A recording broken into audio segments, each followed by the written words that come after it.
Bonjour à tous, c'est Jonas Croissant. Ce nouvel enseignement vous est apporté par connaîtrepourvivre.com. Nous avons vu dans la première partie de cette série sur les doctrines de la grâce, la doctrine qui s'appelle la dépravation totale. Nous avons vu que l'homme est complètement dépravé. Alors cela ne signifie pas, comme nous l'avons vu, que l'homme est mauvais autant qu'il puisse l'être, mais ça signifie que l'homme est mauvais, l'homme est pécheur. Bien plus, l'homme est touché par le péché, esclave du péché. Alors, si quelqu'un est mort dans ses péchés, comme nous l'avons vu dans Éphésiens 2, vous étiez mort dans vos péchés. Et si quelqu'un ne vient jamais à Christ, Romains 3, il est dit, nul ne cherche Dieu. Comment se fait-il que quelqu'un puisse être sauvé? Et nous allons voir aujourd'hui que la réponse, c'est le miracle divin de la régénération. Et nous allons étudier le texte de Jean chapitre 3 avec le miracle de la régénération et l'histoire bien connue, le récit historique de Nicodème qui vient voir Jésus. Et pour vous donner un petit aperçu de ce que nous allons voir aujourd'hui, nous allons traiter 5 questions. Nous allons traiter qu'est-ce que la régénération? Deuxièmement, pourquoi un homme doit-il être régénéré? Troisièmement, qui active la régénération dans l'homme?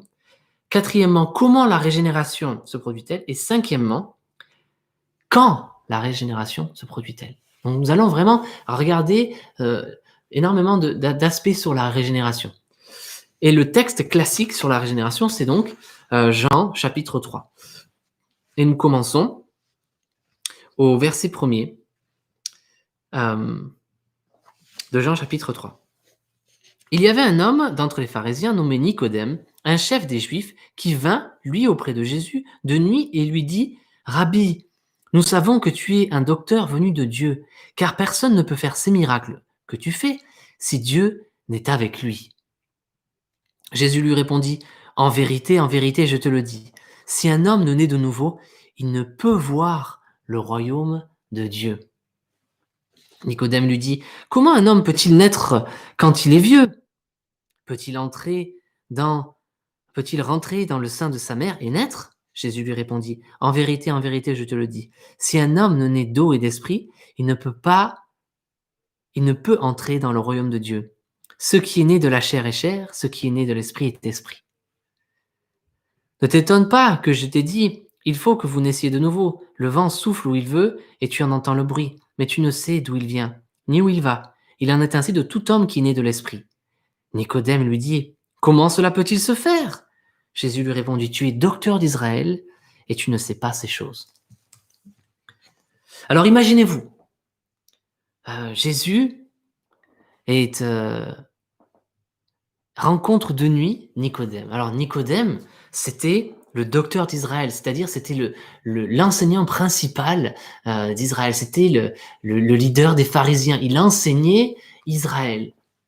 Et il a des questions spirituelles pour Jésus-Christ. Alors, il est probablement un petit peu mal à l'aise.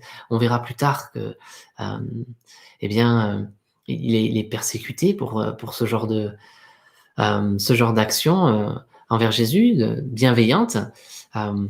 C'est une chose dont on parlera plus tard.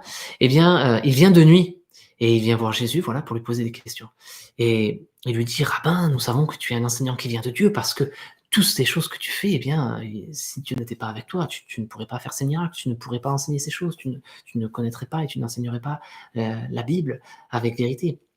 Et Jésus, il va tout de suite droit au sujet. Il n'écoute pas les flatteries, même si ce sont des vérités, et il lui parle tout de suite de son besoin spirituel. Et il lui dit, en vérité, je te le dis, si un homme ne naît de nouveau, il ne peut pas voir le royaume de Dieu. Il ne peut pas y entrer.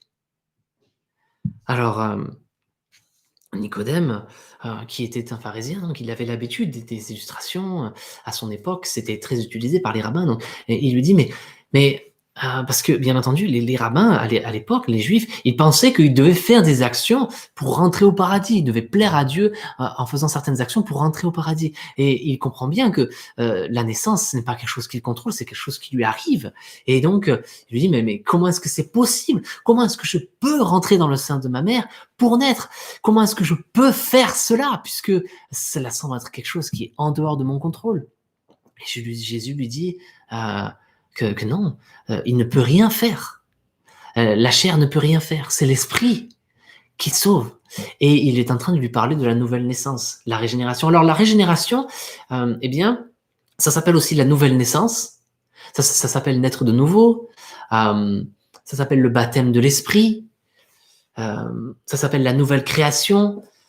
Ça s'appelle être une nouvelle créature. Tous ces termes, ce sont des termes interchangeables dans le Nouveau Testament. Avoir un nouveau cœur, avoir une transformation spirituelle, être né de nouveau. Et la régénération, comme nous allons le voir, est nécessaire parce que nous sommes morts dans nos péchés. Alors, qu'est-ce que c'est la régénération? Eh bien, le Christ lui dit, c'est de naître de nouveau, c'est une nouvelle naissance. C'est une nouvelle naissance. Et c'était pas quelque chose qui allait être, si vous voulez, Jésus lui dit à Nicodème, il faut naître d'eau et d'esprit. Et Nicodème, qui connaissait l'Ancien Testament, tout de suite, il pense à Ézéchiel, parce que les rabbins, ils apprenaient l'Ancien Testament par cœur, et il lui dit cette chose, et Nicodème, tout de suite, aurait compris, c'est une citation qui vient d'Ézéchiel.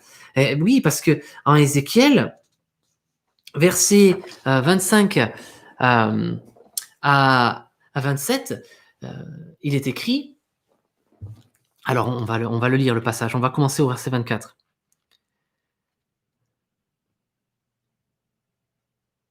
Je vous retirerai d'entre les nations, je vous rassemblerai de tous les pays, et je vous ramènerai, donc Dieu parle à Israël, dans votre pays, et je répandrai sur vous une eau pure, et vous serez purifiés, et je vous purifierai de toutes vos souillures, de toutes vos idoles, et je vous donnerai un cœur nouveau, et je mettrai en vous un esprit nouveau. J'ôterai de votre corps le cœur de pierre, et je vous donnerai un cœur de chair. Je mettrai mon esprit en vous, et je ferai en sorte que vous suiviez mes ordonnances et que vous observiez et pratiquiez mes lois. Vous habiterez, le pays que j'ai donné à vos pères, et vous serez mon peuple, et je serai votre Dieu. Je vous délivrerai de vos souillures, de toutes vos souillures. J'appellerai le blé, et je le multiplierai, et je ne vous enverrai plus la famine. Je multiplierai le fruit des arbres et le produit des champs, afin que vous n'ayez plus l'opprobre de la famine parmi les nations. Alors, le passage clé, c'est les versets 25 à 27 où il est dit « Je verserai sur vous une eau pure et je répandrai sur vous mon esprit. J'enlèverai le cœur de pierre et je vous donnerai un cœur de chair. » Et donc, quand Jésus dit à Nicodème « Il faut que tu naisses d'eau et d'esprit », tout de suite, c'est une citation de l'Ancien Testament. Eh bien, Nicodème se rappelle de ce passage. Et dans ce passage, regardez, dans Ézéchiel 36, Dieu dit « Je ferai ». Je mettrai sur vous mon esprit, je verserai sur vous une eau pure, je vous ferai marcher dans mes lois, je vous purifierai de toutes vos idoles, je vous donnerai un cœur nouveau. Donc, qu'est-ce que la régénération? C'est une nouvelle naissance. C'est être transformé de l'intérieur, où on est quelqu'un qui est mort aux choses spirituelles, qui est comme de la pierre, et Dieu nous donne un cœur de chair pour que nous puissions entendre, que nous ayons un cœur qui bat pour les choses de Dieu. C'est une nouvelle naissance, c'est une transformation exceptionnelle. C'est pourquoi il est écrit dans 2 Corinthiens 5:17, « Quiconque est en Christ est une nouvelle créature, une nouvelle création. Toutes choses anciennes sont passées, voici toutes choses sont devenues nouvelles. » Qu'est-ce que la régénération? Eh bien, c'est une transformation, une nouvelle naissance sans laquelle personne ne peut voir spirituellement le royaume de Dieu, personne ne peut rentrer dans le royaume de Dieu et personne ne peut être sauvé. Il est écrit dans Tite, chapitre 3, versets 3 à 7, « Car nous aussi, nous étions autrefois insensés, désobéissants, égarés, asservis à toute espèce de convoitise et de volupté, vivant dans la méchanceté et dans l'envie, dignes d'être haïs et nous haïssant les uns les autres. » Donc ça, c'est la nature humaine, c'est la dépravation totale. Et qu'est-ce qui se passe? Est-ce que l'homme réagit et se sauve? Non. Mais Dieu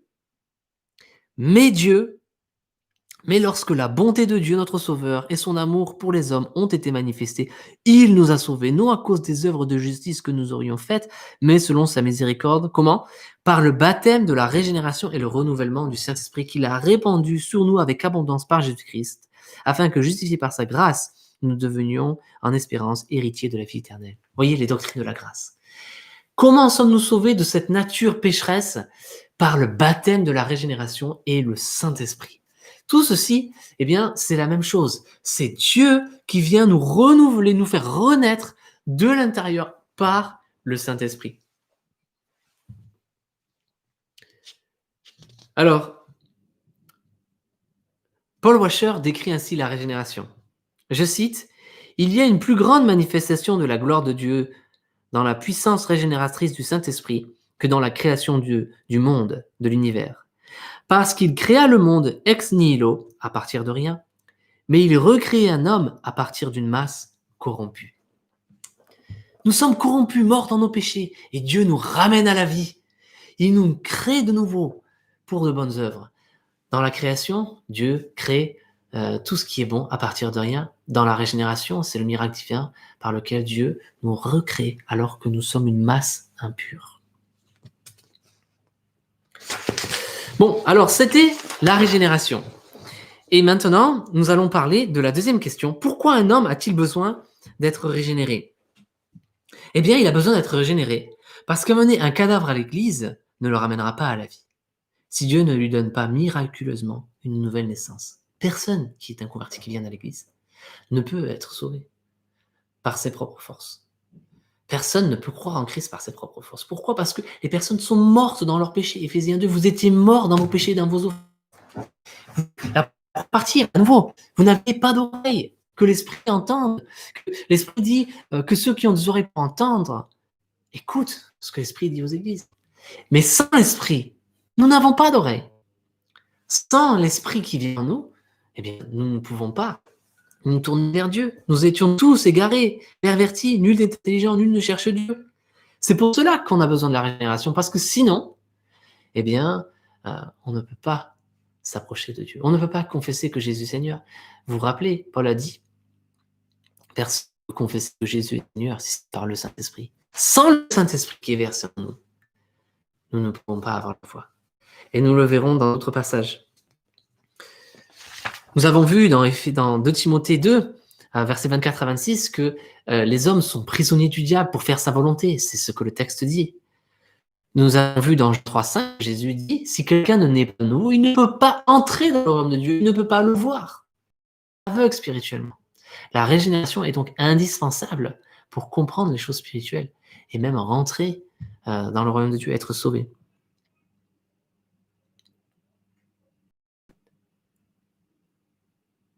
Alors, la question suivante maintenant, c'est qui active la régénération? Qui active la régénération? Est-ce que l'homme se régénère lui-même? Pas du tout. Dans Ézéchiel 11, versets 19 à 20, il est écrit « Je leur donnerai un même cœur, et je mettrai en vous un esprit nouveau. J'ôterai de leur corps, le cœur de pierre, et je leur donnerai un cœur de chair, afin qu'ils suivent mes ordonnances et qu'ils observent et pratiquent mes lois. Ils seront mon peuple et je serai leur Dieu. » Vous voyez, sans Dieu qui donne ce cœur de chair à la place du cœur de pierre, qu'il enlève, personne ne suit ses lois. Nous ne faisons pas partie de son peuple. Mais quand Dieu retire ce cœur de pierre, quand il nous fait mourir avec Christ, eh bien ensuite il nous donne ce cœur de chair. Et nous pouvons observer ses lois. Nous pouvons comprendre les choses de Dieu. C'est lui qui le fait. C'est comme il est écrit dans Ézéchiel, chapitre 11, versets 19 à 20. Maintenant, il y a un autre texte qui est un peu plus clair sur le sujet. C'est 1 Pierre, chapitre 1 et verset 3. « Béni soit Dieu, le Père de notre Seigneur Jésus-Christ, conformément à sa grande bonté. Il nous a fait naître de nouveau à travers la résurrection de Jésus-Christ pour une espérance vivante. Une espérance qui est vivante. » Vous voyez, il nous fait naître de nouveau. Et si nous retournons dans Jean 3, il est dit que nous devons naître de l'esprit qui vient d'en haut. Nous devons recevoir cet esprit de Dieu. Donc, c'est vraiment, littéralement, dans le texte, en vérité, il est dit, il faut naître d'en haut. C'est Dieu qui envoie la régénération. Donc, c'est dans Jean 3 et au verset... Je vais relire maintenant les versets 5 et suivants. En vérité, je te le dis, à moins de naître d'eau et d'esprit, on ne peut pas entrer dans le royaume de Dieu. Ce qui est né des parents humains est humain, mais ce qui est né d'esprit est esprit. Ne t'étonne pas que je t'ai dit, il faut que vous naissiez de nouveau. Le vent souffle où il veut et il entend, et tu en entends le bruit, mais tu ne sais pas d'où il vient, ni où il va. C'est aussi le cas de toute personne qui est née de l'esprit. Nicodème reprit la parole et dit, comment cela peut-il se faire? Jésus lui répondit, tu es un enseignant d'Israël et tu ne sais pas cela. Donc, il aurait dû savoir. Il aurait dû savoir. Et pourtant, beaucoup de pasteurs aujourd'hui, beaucoup d'enseignants de la Bible, ils ne savent pas cela. Ils ne connaissent pas la doctrine de la régénération. Vous rendez-vous compte qu'il était un enseignant d'Israël, il connaissait sa Bible, mais vraiment très très bien, et il ne connaissait pas la doctrine de la régénération. Et Jésus le reprend, il lui dit, tu es un enseignant d'Israël, tu ne connais pas ces choses. Tu es quelqu'un qui enseigne à l'église, tu es qui est un pasteur, et tu ne connais pas la doctrine de la régénération. Tu ne sais pas que c'est Dieu qui le fait. Tu ne sais pas que c'est nécessaire pour pouvoir être sauvé. Tu ne sais pas que c'est une action qui vient simplement de Dieu. Le texte nous dit que c'est comme le vent. On ne contrôle pas le vent. La régénération, on ne peut pas l'inventer. On ne peut pas, si vous voulez, évangéliser d'une manière particulière pour que la régénération se passe. On ne peut rien faire. C'est le vent qui est l'exemple que Jésus-Christ utilise ici. Et il nous dit, le vent souffle où il veut. Le souffle de l'esprit, il va où il veut. On ne peut pas contrôler le Saint-Esprit.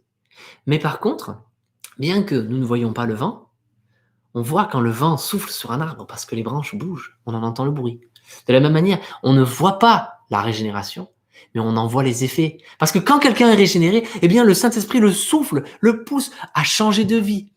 De même que les branches bougent quand le vent souffle, de même une personne se repent et change de vie quand elle est née de nouveau. Dieu change la personne. Et donc, c'est vraiment le Saint-Esprit qui le fait et il souffle où il veut, quand il veut. On ne peut pas le contrôler. Il nous donne aussi l'exemple de la naissance. De même que nos parents nous donnent la vie et nous n'avons rien à faire là-dedans. Je veux dire, mes parents, ils se sont mariés, ils ont eu des relations, j'ai été conçu par Dieu, c'est lui qui a décidé, et ensuite je suis né, et je suis arrivé, voilà, j'avais encore jamais dit mon mot, je n'avais pas dit oui, je suis d'accord de naître, je voudrais naître de telle manière, à tel moment, je n'ai pas choisi. De la même manière, quand nous sommes nés de nouveau par la puissance du Saint-Esprit, nous ne choisissons pas. C'est quelque chose qui est indépendant de nous. Notre naissance physique est indépendante de nous. Notre naissance spirituelle est indépendante de nous. C'est le Saint-Esprit qui souffle où il veut, qui choisit. C'est lui qui donne le don du salut à qui il veut et quand il veut. Alors, c'était pour le qui active la relation. Laisse-moi regarder, est-ce que j'ai un autre verset à partager sur ceci? Il me semble bien qu'il y en a d'autres. Il y en a un autre qui se trouve dans Jean, chapitre 1. Allez, on va essayer de le chercher. Jean, chapitre 1. Un autre verset qui nous parle de la volonté de Dieu dans la régénération. Verset 13. Il parle des hommes, des enfants des hommes du monde et des enfants de Dieu. Et il explique comment est-ce que quelqu'un devient un enfant de Dieu. Verset 13. Puisqu'ils sont nés, les enfants de Dieu, non du fait de la nature, donc c'est-à-dire on ne naît pas chrétien, on le devient. Jean 1, 13. Puisqu'ils sont nés non du fait de la nature, ni par une volonté humaine, ni par la volonté d'un homme, mais par la volonté de Dieu. Ils sont nés de Dieu. Alors, Jean 1, 13 nous dit, on ne naît pas de nouveau parce qu'on est chrétien dans une famille chrétienne. On est dans une famille chrétienne. Non, on ne naît pas de la chair, ce n'est pas héréditaire. On ne naît pas de nouveau par la volonté humaine, les choix d'un homme. C'est pas moi qui ai choisi d'être chrétien. C'est Dieu, le texte dit, qui nous fait naître de nouveau. C'est lui qui décide. C'est lui qui nous fait naître de nouveau, quand il veut, où il veut. Et comme nous allons le voir, il utilise l'évangile.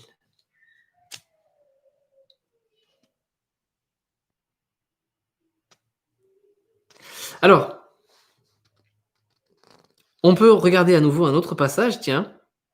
C'est 1 Jean 3,9. C'est parti. 1 Jean 3,9. Ce texte dit, que quiconque est né de Dieu ne pratique pas le péché parce qu'il est né de la semence de Dieu qui demeure en lui. Et il ne peut pas pécher parce qu'il est né de Dieu. Alors ce texte parle du fait que nous sommes nés de nouveau et il parle de la semence qui demeure en nous. Et dans le même passage, il explique que c'est le Saint-Esprit qui demeure en nous. Vous voyez bien que c'est Dieu qui nous fait naître de nouveau. C'est lui qui nous fait devenir ses enfants. Alors, vous me direz peut-être, oui, mais je suis d'accord avec ça, c'est évident. Mais rappelez-vous, quelqu'un qui est mort dans ses péchés ne veut pas chercher Dieu, ne peut pas chercher Dieu. Et là, nous venons de voir que Dieu dit que quand quelqu'un est né de nouveau, c'est lui seul qui l'active, c'est lui qui donne le Saint-Esprit venu d'en haut, c'est lui qui souffle où il veut, c'est lui qui, par sa volonté, nous fait devenir ses enfants, c'est lui qui nous donne cette semence. Ce que ça veut dire, c'est que c'est Dieu qui détermine qui est sauvé, puisque c'est lui qui détermine qui est régénéré. Vous voyez ? Alors, passons à un autre texte que je citerai brièvement, nous y reviendrons dans un autre passage. Dans Romains 9, versets 15 à 16, il est écrit « Je ferai miséricorde à qui je fais miséricorde, et j'aurai compassion de qui j'ai compassion. Ainsi donc, l'élection ne dépend ni de celui qui veut, ni de celui qui court, mais de Dieu qui fait miséricorde. » Donc c'est Dieu qui choisit pour l'élection et aussi pour la régénération. Alors comment la régénération se produit-elle ? Nous avons vu que la régénération est une nouvelle naissance, c'est une transformation spirituelle. Nous avions un cœur de pierre qui n'écoutait pas Dieu, qui ne pouvait pas écouter Dieu, qui ne voulait pas écouter Dieu. Nous étions morts et Dieu nous donne un cœur de chair, il nous régénère, il nous donne la vie à nouveau. Nous avons vu que cette régénération est nécessaire puisque nous sommes morts et que nous ne pouvons pas nous approcher de Dieu. Nous ne pouvons pas voir le royaume de Dieu, nous ne pouvons pas entrer dans le royaume de Dieu, nous ne pouvons pas comprendre les choses spirituelles, nous ne pouvons pas nous soumettre à la loi de Dieu, Romains 8. Et nous avons vu que cette régénération est faite par Dieu. C'est l'Esprit qui le fait, qui le décide, c'est Dieu qui décide. Et maintenant, nous allons voir le comment. Eh bien, dans Jean 3, verset 8, Jésus nous dit « Le vent souffle où il veut et tu en entends le bruit, mais tu ne sais d'où il vient ni où il va. » C'est-à-dire que le comment est mystérieux. Nous ne savons pas d'où ça vient. Nous ne savons pas où l'Esprit va. C'est vraiment la puissance souveraine du Saint-Esprit et nous ne contrôlons pas cela. Il y a une parabole qui est absolument magnifique dans le Nouveau Testament qui parle de cet aspect mystérieux du salut. C'est une illustration dans Marc 4, versets 26 à 27. Il est dit encore, c'est Jésus qui parle, « Il en est du royaume de Dieu comme un homme qui jette de la semence en terre, qu'il dorme ou qu'il veille. Nuit et jour, la semence germe et croît sans qu'il sache comment. » Vous voyez, nous allons voir que cette semence, c'est la parole de Dieu. Donc nous semons, nous évangélisons, nous parlons de Dieu à nos enfants, nous prions pour notre famille et nous parlons de Dieu. Mais la vérité, c'est que nous allons dormir et comme l'agriculteur qui a semé, nuit et jour, eh ben Dieu fait grandir cette graine et pour ceux qu'il a choisis, bien sûr. Et un jour, eh bien, nous voyons le fruit. Et ça, nous ne savons pas comment ça se passe. Mais c'est Dieu qui le fait dans le cœur. Et Dieu l'illustre en disant que c'est arracher un cœur de pierre et planter un cœur de chair. La semence doit d'abord venir et mourir, et ensuite elle ressort avec une vie nouvelle. Voilà. Alors, regardons par contre ce que Dieu nous dit sur cette régénération et comment elle se produit en termes de ce que nous pouvons faire pour que Dieu utilise nos actions pour régénérer les autres. 1 Pierre 1, 22, 23. « Ayant purifié vos âmes, en obéissant à la vérité pour avoir un amour fraternel sincère, aimez-vous ardemment les uns les autres de tout votre cœur, puisque vous avez été régénérés, non par une semence corruptible, mais par une semence incorruptible, par la parole vivante et permanente de Dieu. » Regardez ça. Dieu dit qu'il régénère par la parole de Dieu. Il nous régénère par la parole de Dieu. Vous savez, vous pensez que vous avez été sauvé, peut-être, voilà, vous n'étiez pas à l'église, vous êtes devenu chrétien, vous pensez que c'était en dehors de l'église, en dehors de la prédication, en dehors de l'évangile, en dehors de la parole de Dieu. Certaines personnes pensent ça. Elles pensent que voilà, moi j'ai été sauvé en écoutant un chant, j'ai été sauvé, etc. Mais la vérité, c'est que la Bible nous dit, nous sommes régénérés par la parole de Dieu. La parole de Dieu n'est pas enchaînée. La parole de Dieu, elle peut être proclamée dans une chanson, elle peut être proclamée dans un film, elle peut être proclamée dans la rue, elle peut être proclamée dans un livre, elle est proclamée dans la parole du Nouveau Testament, l'Évangile. Mais le point clé que je veux soulever ici, c'est que quand quelqu'un est sauvé, C'est parce qu'il a entendu la parole qui a été semée dans son cœur. Ma parole, ma voix est corruptible, elle meurt, elle est pas permanente. Mais nous sommes régénérés non par la parole des hommes qui est passagère, comme les fleurs, mais par la parole de Dieu qui est incorruptible et permanente, cette semence qui ne revient jamais à Dieu sans effet. C'est ça qui nous sauve. C'est pour cela qu'il dit dans Romains 10, 17, il est écrit, la foi vient de ce qu'on entend, et ce qu'on entend vient de la parole de Christ. C'est la parole qui nous vivifie. Romains 1,16 nous dit, l'évangile est la puissance de Dieu pour le salut de quiconque croit. Et encore, dans Éphésiens 1,13, il est écrit, en lui, vous avez été, vous qui avez entendu la parole de vérité, l'évangile de votre salut, en lui, vous avez cru, vous avez été scellés du Saint-Esprit qui avait été promis. C'est en ayant entendu la parole de vérité, l'évangile de votre salut, que vous êtes régénérés. Il est aussi écrit dans un autre passage du Nouveau Testament, il est écrit, c'est dans Jacques, il est écrit que vous avez reçu dans votre cœur avec humilité la semence de la parole de Dieu qui peut sauver vos âmes. C'est la parole qui nous sauve, qui vient dans notre cœur et qui nous transforme.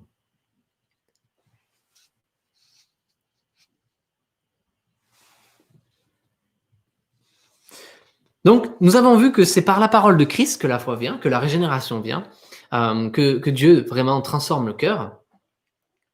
Et nous allons voir maintenant quand est-ce que la régénération se produit. Quand est-ce que la régénération se produit? Et la régénération précède la foi. La régénération vient d'abord et ensuite vient la foi. C'est évident. Regardez, Éphésiens 2, que je ne cesse de citer. Il est dit, vous étiez morts dans vos péchés et vous avez été ramenés à la vie avec Christ par Dieu.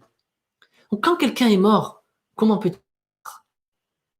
Quand quelqu'un n'a pas d'oreille, il est aveugle, il est mort spirituellement, comment peut-il entendre? Quand quelqu'un n'a pas de cœur, il a un cœur de pierre qui ne bat pas pour Christ, comment peut-il avoir un cœur qui bat pour Dieu? Eh bien, il faut d'abord qu'il reçoive le Saint-Esprit pour qu'il soit régénéré, ramené à la vie, spirituellement, une résurrection spirituelle. Il faut qu'il soit régénéré. Et ensuite, Dieu lui donne le don du Saint-Esprit, lui donne le. Et ensuite, Dieu lui donne le don du Saint-Esprit, lui donne la foi. Donc, la foi, elle vient après la régénération. Certaines personnes croient que, voilà, quelqu'un décide de croire en Christ et que ensuite Dieu, en réponse, le régénère. Ce n'est pas la vérité. La Bible dit que la régénération précède la foi. La régénération vient d'abord et ensuite la foi. Cela nous est enseigné dans 1 Jean 5.1. Tournez à 1 Jean 5.1.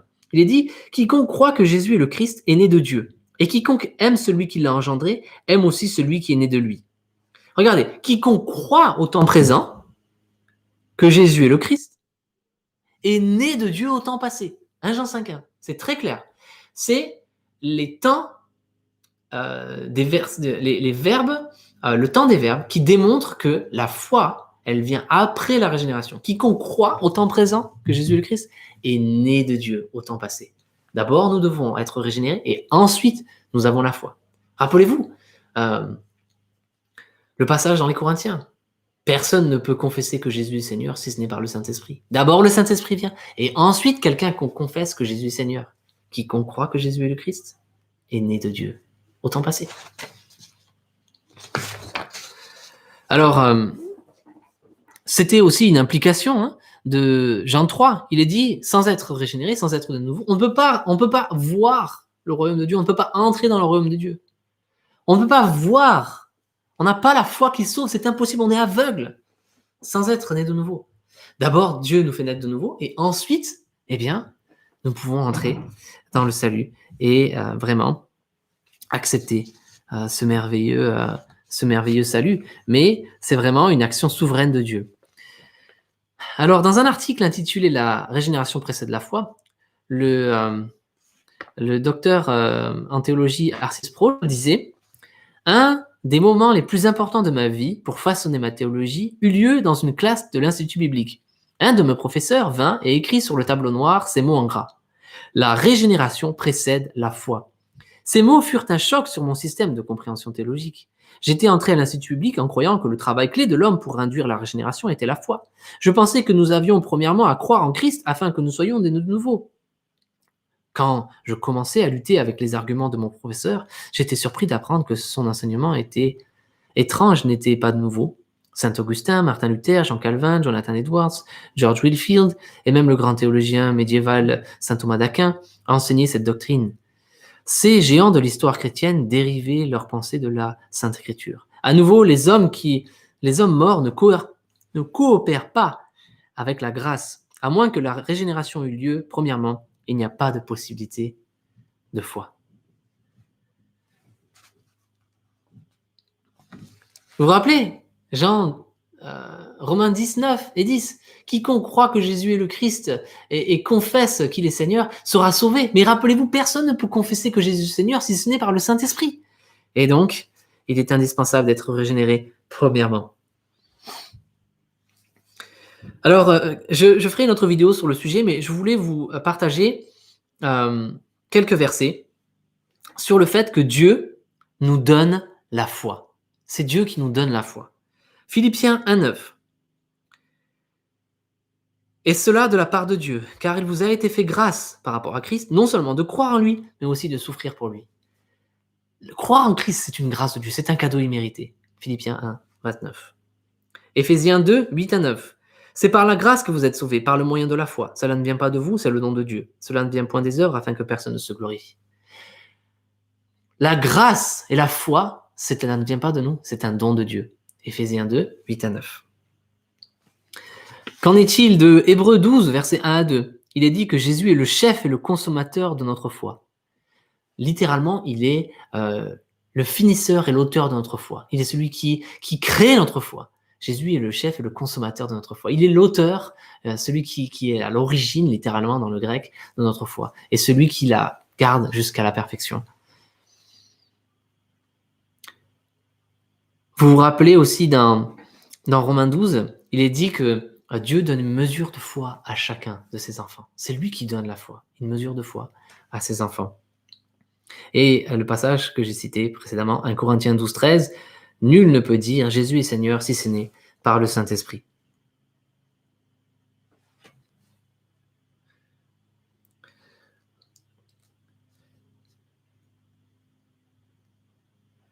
Regardez ce qui est écrit dans Luc 22, versets 31 à 32. Et le Seigneur dit à Pierre, « Simon, Simon, voici Satan a demandé Satan demandait à vous avoir pour vous cribler comme le blé. Mais moi, j'ai prié pour toi, afin que ta foi ne défaille point. Et toi, quand une fois tu seras revenu, fortifie tes frères. » Vous voyez, Christ nous donne la foi, il est l'auteur de notre foi, et il est celui qui la préserve, qui la garde, et qui prie pour nous constamment pour que notre foi ne défaille point. C'est lui qui nous donne la foi et qui la préserve jusqu'à la fin. Philippiens 1, 6. Je suis persuadé que celui qui a commencé en vous cette bonne œuvre la rendra parfaite pour le jour du Seigneur Jésus-Christ, l'avènement du Seigneur Jésus-Christ. C'est lui qui commence le travail par la régénération souveraine du Saint-Esprit, qui souffle où il veut, et c'est lui qui nous préserve, qui nous garde, qui prie pour que notre foi ne défaille point. Le diable ne peut rien y faire, et il nous garde jusqu'au dernier jour. Et cette foi, eh bien, elle nous a été destinée depuis l'éternité passée. Acte 13, 48. Les païens se réjouissaient en cela, ils glorifiaient la parole du Seigneur, et tous ceux qui étaient destinés à la vie éternelle crurent. Tous ceux qui étaient destinés à la vie éternelle ont reçu le don de la foi, et ils crurent à ce moment-là. Alors, merci de nous avoir suivis. C'était le 2e épisode des doctrines de la grâce. Nous avons parlé de la régénération. En résumé, nous avons vu que la régénération, eh bien, c'est une nouvelle naissance, c'est une nouvelle création, c'est une résurrection spirituelle. Quelqu'un qui est mort dans ses péchés, qui n'a pas d'entendement spirituel, qui n'a pas d'oreille, qui n'a pas Dieu, qui est aveugle, qui est mort, qui a un cœur de pierre, qui ne peut rien faire pour s'aider lui-même. Il ne cherche pas Dieu, il est ennemi de Dieu, il marche vraiment, il s'éloigne de Dieu. Eh bien, Dieu, souverainement, comme le dit le texte, il nous a rendu la vie avec Christ. Il nous a fait naître de nouveau. Il nous ouvre les yeux, il nous fait marcher dans ses commandements, et il nous sauve, et il nous donne son esprit pour que nous puissions confesser que Jésus-Christ, il nous donne la vie éternelle, le don de la foi. Et c'est un mystère. On ne sait pas comment la graine grandit, on ne sait pas comment le Saint-Esprit nous change de l'intérieur, mais il est écrit donc dans les passages que nous avons vus dans 1 Pierre et dans Jacques que c'est par la parole de Dieu que nous sommes régénérés. C'est pour cela que quand j'évangélise, Eh bien, je ne peux pas être, si vous voulez, suffisamment dans la persuasion, savoir quelle corde activer dans le cœur de la personne, parler de la chose qui est vraiment pertinente à ce moment-là. Je ne peux pas, en fait, si vous voulez, faire en sorte que quelqu'un soit converti. Je ne peux rien faire. Je ne peux pas manipuler la conversion. À l'église, les gens qui vraiment agissent comme s'ils pouvaient manipuler la conversion, c'est une folie. Pareil quand il y a l'évangélisation. Tout ce que je peux faire, c'est être fidèle dans la semence de la graine de la parole de Dieu. Cette graine qui va dans le cœur et qui peut sauver l'âme, c'est ce que je dois faire. Je dois semer l'évangile. Je dois me rappeler et croire de tout mon cœur que la foi vient de ce qu'on entend et ce qu'on entend vient de la parole de Dieu. Et cet évangile est la puissance de Dieu pour le salut de quiconque croit.